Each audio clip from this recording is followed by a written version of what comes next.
found Kellyanne Conway in the NBC studio. Kellyanne, what are you worried about the day before the election? I'm worried about not winning.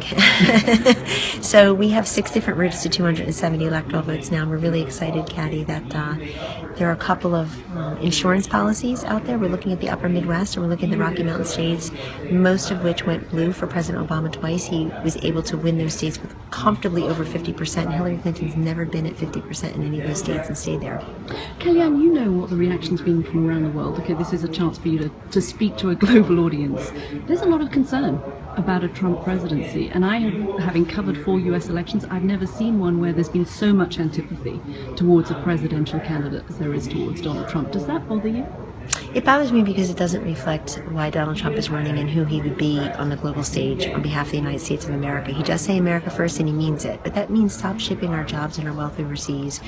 Make sure that all of our partners in NATO, for example, a big piece of his foreign policy agenda, that everybody's paying their fair share, that we're working together, renegotiating these trade deals. He feels like they don't work, they benefit the other countries, that they don't benefit Americans. Americans. What I worry about is his temperament. Look, you've had to take away his Twitter account in the last days of the campaign. No, he has his Twitter account. Is that really somebody you want with the nuclear codes? Yes, and I think Hillary Clinton has not proved herself to be particularly qualified with the nuclear codes herself, because after all, she set up a private email server to hide information. It turns out there was confidential information.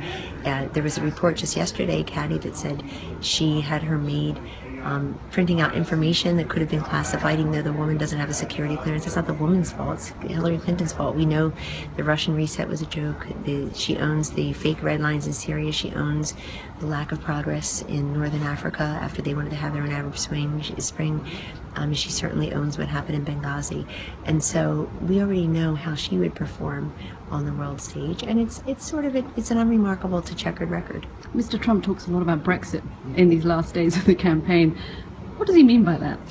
Well, he's talking about the undercounted vote in Brexit. He's talking about the fact that the stay vote seemed to be pretty robust going into those final days, and that the leave, or the so-called Brexit vote, they were able to turn out people, and that pollsters were undercounting them.